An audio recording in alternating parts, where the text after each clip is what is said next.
Good morning, dear students of class 6.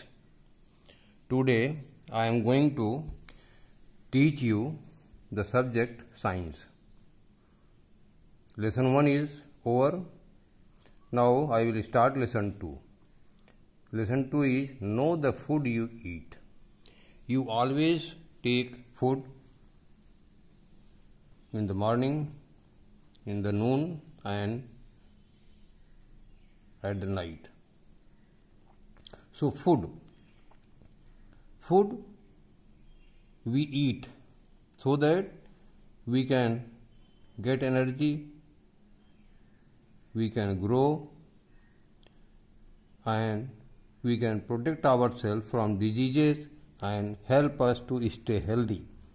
So thus food provides us energy to grow, protect us from disease and help us to stay healthy. Food eaten at particular time of the day. दिन में जब भी आपको खाना है, that food is known as meal. ये breakfast भी हो सकता है, लंच भी हो सकता है. कोई पूछ सकता है have you taken your meal? तो any food taken during the day time is known as meal. Now some food contains something and some food contains something. If you eat mango, मीठा होता है. If you eat lemon, खट्टा होता है. तो भोजन में कई प्रकार के कंपोनेंट्स पाए जाते हैं. मेनली 7 टाइप के कंपोनेंट्स भोजन में होते हैं. इसमें कार्बोहाइड्रेट है, फैट है, प्रोटीन है, विटामिन्स है, मिनरल्स हैं, फाइबर्स एंड वाटर. ये 7 चीज़ें भोजन में होती हैं. हम चाहे जो खाएं, पिज्ज़ा खाएं, बर्गर खाएं, आलू चाप खाएं, समोसा खाएं, कुछ भी खाएं, यही 7 चीज़ें हमको भोजन में मिलती हैं. They are called components of food. Carbohydrate carbon, hydrogen, oxygen से मिलकर कंपाउंड बनता है कार्बोहाइड्रेट. ये 2 तरह का होता है, एक शुगर होता है, एक स्टार्च होता है. शुगर मीठा होता है. स्टार्च जो है ये शुगर से ज़्यादा कॉम्प्लेक्स होता है, ये मीठा नहीं होता है. ये ब्रेक डाउन के बाद इसमें मिठास आती है. जैसे चावल है, चावल आप खाएंगे तो मीठा नहीं लगता, लेकिन उसको मुंह में लेके थोड़ी देर तक आप चबाइए तो उसमें मीठापन दिखाई पड़ता है. ब्रेड है, उसमें भी स्टार्च होता है. तो ये चीज़ें जो है शुरू में मीठी नहीं लगती. जब मुंह में आप चबाते हैं, उसको कूचते हैं, ग्राइंड करते हैं, तब वो स्टार्च जो है टूट करके कार्बोहाइड्रेट में चेंज होता है. और कार्बोहाइड्रेट डाइजेशन के बाद, पाचन के बाद एक ग्लूकोज में बदल जाता है. ग्लूकोज ये सिंपल फॉर्म है कार्बोहाइड्रेट का. ये ग्लूकोज रेस्पिरेशन में जाता है कोशिकाओं में, वहाँ पर ऑक्सीडाइज होता है, ऑक्सीजन से मिलता है. ऑक्सीजन से मिल करके ये एनर्जी पैदा करता है जिससे हम काम करते हैं. वाटर निकलता है. तो इस तरह से ये कार्बोहाइड्रेट एक तरह से एनर्जी गिविंग कंपोनेंट है फूड का. ये पाया जाता है राइस में, चावल में, व्हीट, गेहूं, पोटैटोज, स्वीट्स, मिठाइयाँ जो आप खाते हैं, ब्रेड, बिस्किट, फलों में बनाना, मेलन, मैंगोज, ये सब में कार्बोहाइड्रेट पाया जाता है. Now next item is fat. Fat is also a energy giving compound like carbohydrate. इससे भी एनर्जी मिलती है, फैट से हमें ज़्यादा एनर्जी मिलती है. It is stored in body in form of fat. ये जो है बॉडी में स्टोर्ड होता है.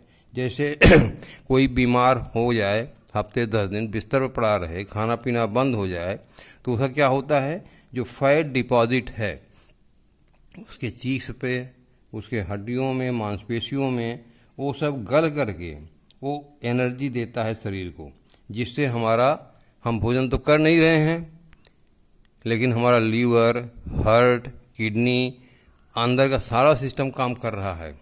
हम बोल रहे हैं, उसमें एनर्जी लग रही है. तो ये सारी एनर्जी जो है, जो फैट डिपॉजिट है बॉडी के अंदर, उसी से मिलती है. ये फैट शरीर में ज़्यादा होता है तो जाके बॉडी पार्ट्स में जम जाता है, आप फैटी हो जाते हैं। ये घी, ऑयल, बटर, चीज़, मिल्क, मीट ये सब में पाया जाता है।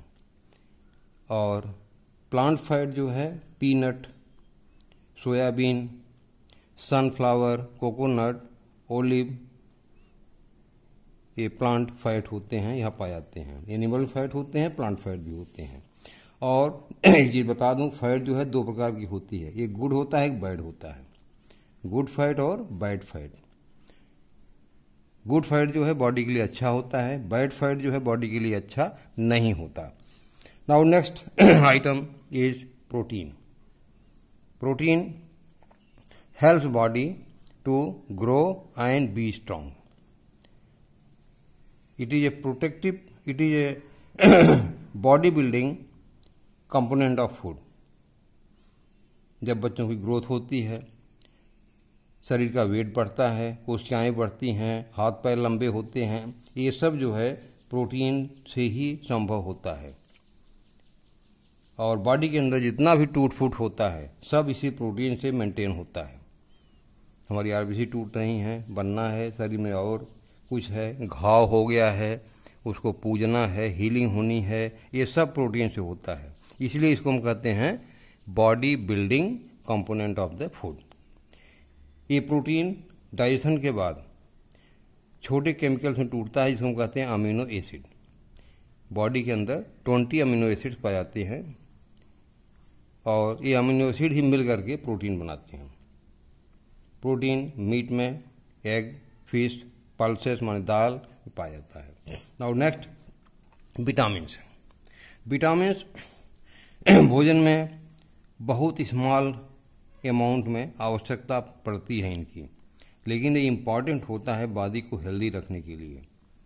Very important. अमाउंट पर नहीं है कि हम ज़्यादा विटामिन खा लें। विटामिन्स आपने नाम सुना होगा, ए, बी को बी कॉम्प्लेक्स भी बोलते हैं, सी, डी, ई और के विटामिन। हमारी बॉडी जो है 2 विटामिन बना सकती है, एक सी,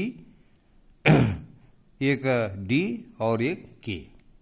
ये 2 विटामिन हमारी बॉडी बनाती है, बाकी विटामिन हमें भोजन के साथ लेना पड़ता है बाहर से। तो विटामिन्स भी 2 तरह के होते हैं। एक होता है वाटर सॉल्युबल, जो पानी में सॉल्युबल हो, और they are not stored in the body. ये आप खाएंगे, काम करेंगे, फिर शरीर के बाहर निकाल दी जाती हैं। ये स्टोर नहीं होते। विटामिन बी और सी है वाटर सॉल्युबल, पानी में घुल जाती हैं। दूसरा है फैट सॉल्युबल। जो विटामिन फैट में सॉल्युबल हैं वो हैं ए, डी, ई और के। इनको हम it can not be stored in the body fat and are used when needed. ये बॉडी के अंदर स्टोर किया सकती हैं ये विटामिन जो हैं, और जब भी आवश्यकता बॉडी को होती है तब ये फैट से ले करके उसका इस्तेमाल होता है। तो विटामिन जो हैं बॉडी के हेल्थ के लिए बहुत ही इम्पॉर्टेंट होते हैं। ये विटामिन हम आपको दिखा दें कि ये इनके फंक्शंस यहाँ पर आप देखिए, दिस इज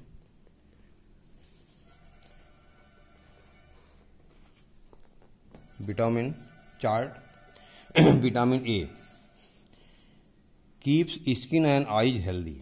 विटामिन ए जो है स्किन और आंख को हेल्दी रखता है। विटामिन बी, ये ग्रुप ऑफ विटामिन है, बी कॉम्प्लेक्स बोलते हैं। ये proper functioning of nerve and muscles, nerve और मसल्स के फंक्शन के लिए विटामिन बी कॉम्प्लेक्स जरूरी होता है। जो मसल्स हैं हड्डियों को जोड़ती हैं, और नर्व्स, आपको कांटा कहीं घुस गया तो तुरंत जो है यही नर्व जो है ब्रेन को बताती है कांटे चुभ गया है। विटामिन सी, विटामिन सी ये नींबू में पाया जाता है। ये ब्लड वेसल्स, टीथ, गम ये सबको हेल्दी रखता है। विटामिन डी जो है ये बोन और टीथ को स्ट्रांग रखता है। विटामिन ए आप देखिए पपाया में पाया जाता है, milk, mango, carrot. Vitamin B green vegetable, egg, milk, whole cereals, whole जैसे आप चना भिगा दें, अंकुरित हो जाए, उसको खा लें, उसमें विटामिन बी कॉम्प्लेक्स मिलता है। बी कॉम्प्लेक्स अगर मिल रहा है तो आपको नर्वस सिस्टम और मसल्स काफ़ी काम करेंगे।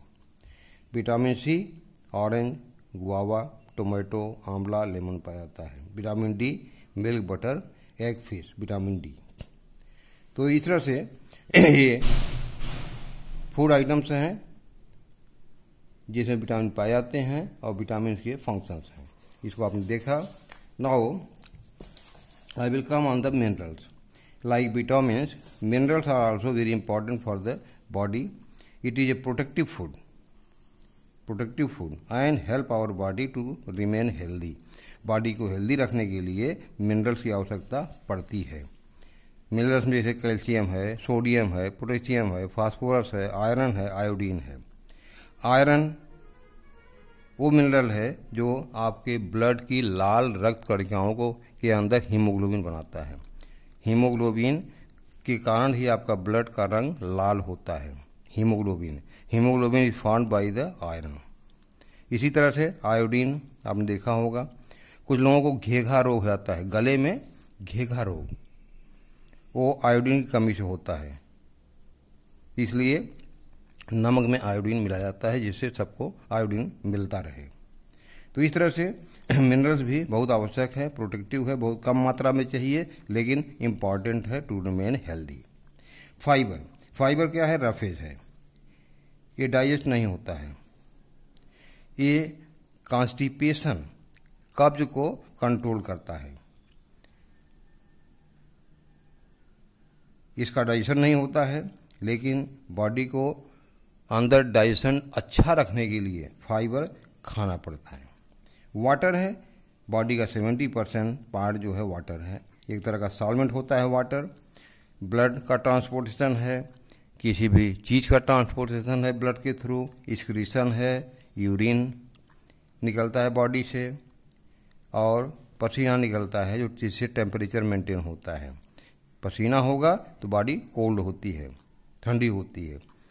तो ये वाटर जो है एक तरह से सॉल्वेंट का काम करता है और बॉडी के लिए बहुत ही आवश्यक होता है। नाउ ये 7 आइटम हो गए जो जिनको हम फूड कंपोनेंट्स कहते हैं। Now I will tell you about the balance diet. What is balance diet?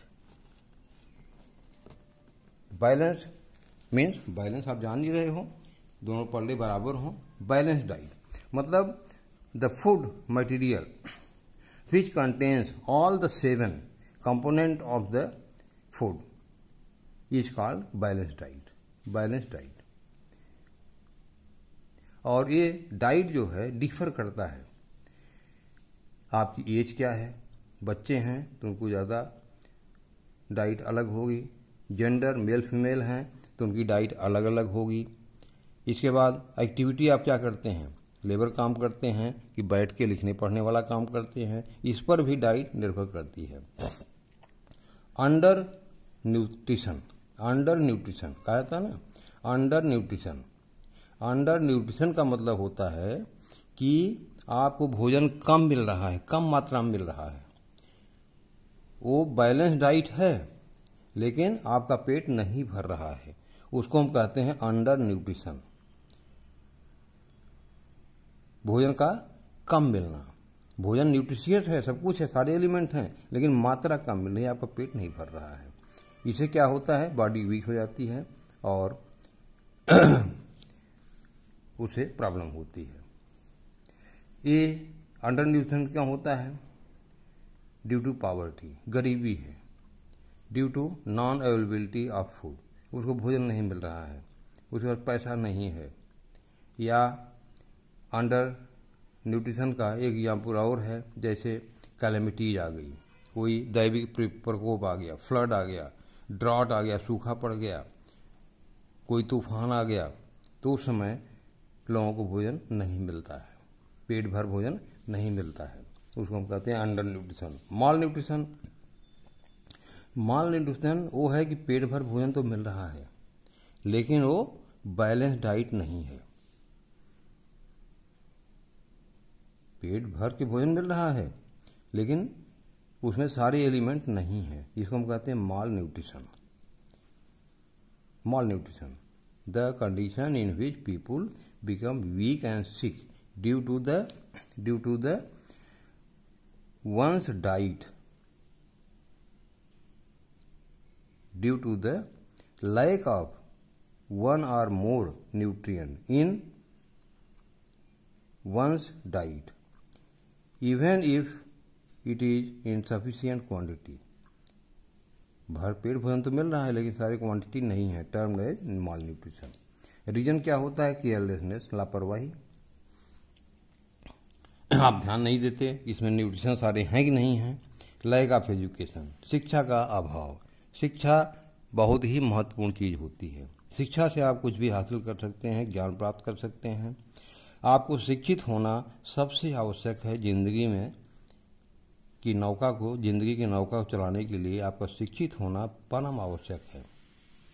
तो हमेशा आपको ध्यान रखना चाहिए आप क्या खा रहे हैं। इसके बाद आता है कि डिफिशियंसी। अगर डिफिशियंसी या न्यूट्रिशनल डिसऑर्डर, डिफिशियंसी मीन्स हमारे जो फूड में कंपोनेंट्स हैं वो पूरे हैं कि नहीं हैं, कम तो नहीं हैं, इसी को कहते हैं डिफिशियंसी डिजीजेज। अगर कम है तो उसे डिजीज होगी, इन डिजीज को कहेंगे deficiency diseases. Diseases caused by the lack of one or more nutrients in diet. Obesity, excessive intake of food. आपको फ्री में मिला भोजन, खूब खा लिए, आवश्यकता से ज्यादा खा लिए, तो इससे क्या होगा? लीड टू गेन वेट, आपका वेट बढ़ेगा और हार्ट प्रॉब्लम आएगी। ओबेसिटी जो कहते हैं कब्जियत। डिफिशिएंट कार्बोहाइड्रेट, कार्बोहाइड्रेट आपको मालूम है ये कार्बोहाइड्रेट का एंड प्रोडक्ट जो होता है, सबसे छोटा जो इसका जिससे मिलकर बना होता है उसको ग्लूकोज कहते हैं। ये ग्लूकोज फ्रुक्टोज का ऑक्सीडेशन होता है और इससे ऊर्जा पैदा होती है। अगर कार्बोहाइड्रेट की कमी हुई तो क्या होगा? आपको थकान हो जाएगी, आपके पास ऊर्जा नहीं है, कोई काम करेंगे थक जाएंगे, वीकनेस, कमजोरी लगेगी, टायर्डनेस लगेगा। और अगर ज़्यादा कार्बोहाइड्रेट खा रहे हैं तो इससे आपका वेट बढ़ जाएगा, आप बल्की हो जाएंगे। हार्ट और डायबिटीज़, हार्ट आपका गड़बड़ हो सकता है, डायबिटीज़, शुगर के मरीज हो सकते हैं, ब्लड में शुगर हो जाएगा। तो कार्बोहाइड्रेट निश्चित मात्रा में खाना चाहिए। डिफिशियंसी ऑफ प्रोटीन, प्रोटीन आप जानते हैं बिल्डिंग ब्लॉक्स हैं बॉडी के, बिल्डिंग फूड है ये बॉडी का। इट्स डिफिशियंसी कॉजेज क्वाशियोकर और मरासमस, ये दो डिजीज हैं बच्चों में होती हैं। ये होती है प्रोटीन की डिफिशियंसी से, प्रोटीन के, और ये होती है प्रोटीन और प्लस कार्बोहाइड्रेट की डिफिशियंसी से डिजीज होती है। तो प्रोटीन जो है हमें ज़्यादातर पल्सेस से मिलता है, दालों में, मीट में, मिल्क में, तो इनको प्रॉपर मात्रा में खाना चाहिए। डिफिशियंसी ऑफ विटामिन, इसी तरह से विटामिन जो हैं ये विटामिन के बारे में, विटामिन की कमी से जो हमें रोग होते हैं उसको मैं आपको दिखा दूं। आप देखिए यहाँ पर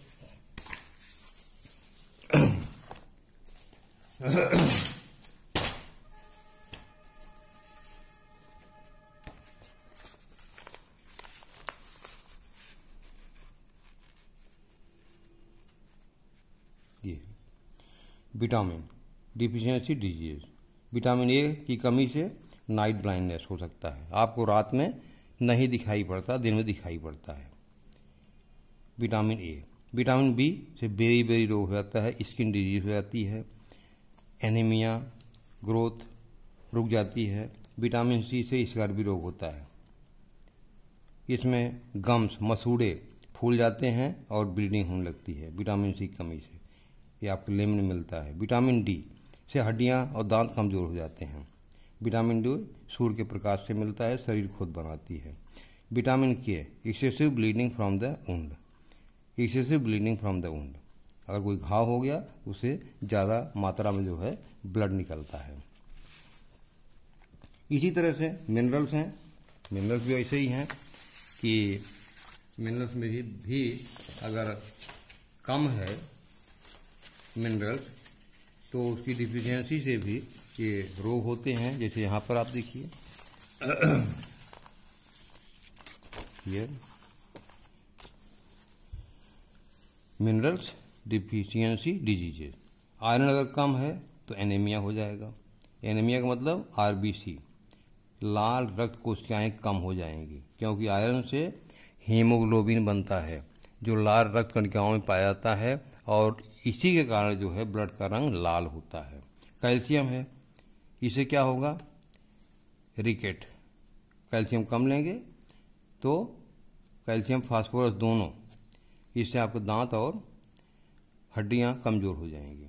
सोडियम है, मस्कुलर फंक्शन के लिए आवश्यक होता है, अगर कमी है तो मसल्स काम नहीं करेंगे। पोटेशियम है, वीकनेस जल्दी आ जाएगी। पैरालिसिस आप देखे होंगे, लकवा मार देता है, ये पोटेशियम की कमी से होता है। वीक नर्व रिस्पॉन्सिवनेस, ये नर्व को कमी से नर्व जो है वीक हो जाती हैं। आयोडीन है, हमने बताया ग्वाइटर, घेघा रोग, मेंटल रिटार्डनेस, स्टंटेड ग्रोथ, उसकी ग्रोथ हो जाती है आयोडीन कमी से। आयोडीन मोस्टली जो आप देखे होंगे नमक में मिला करके प्रोवाइड होता है, जो नमक आप खाते हैं दैट इज आयोडाइज्ड नमक होता है। तो इस तरह से आपने देखा विटामिन्स और मिनरल्स भी अगर कम होते हैं तो बॉडी का आपका स्वास्थ्य जो है डिसबैलेंस हो जाता है, आपकी बॉडी वीक हो जाती है, आपका स्वास्थ्य खराब हो सकता है।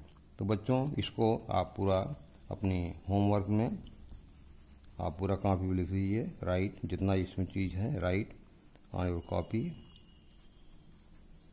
And read this chapter 2-3 times in your book.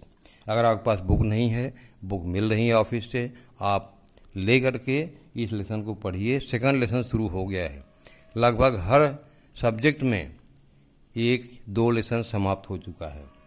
Now next video में आपको इसके संबंधित जो क्वेश्चन आंसर्स है उसको हम बताएंगे, और फूड आइटम समय से खाना चाहिए, लंच हो, ब्रेकफास्ट हो, डिनर हो, हमें क्या खाना है इसका भी ध्यान रखना चाहिए। ये लेसन पढ़ने के बाद आपको पूरा पक्का ये ध्यान देना चाहिए कि मैं क्या खा रहा हूँ, हमको मिनरल किस में मिल रहा है, विटामिन किस में मिल रहा है, हमने कितना कार्बोहाइड्रेट खाया, कितना प्रोटीन खाया, कितना फैट खाया। हर भोजन के जितने भी कंपोनेंट्स हैं, 7 कंपोनेंट्स बैलेंस मात्रा में होनी चाहिए। अगर डिसबैलेंस हुआ तो आपका शरीर वीक होगा, आप जल्दी डिजीज के शिकार हो जाएंगे। So thank you very much.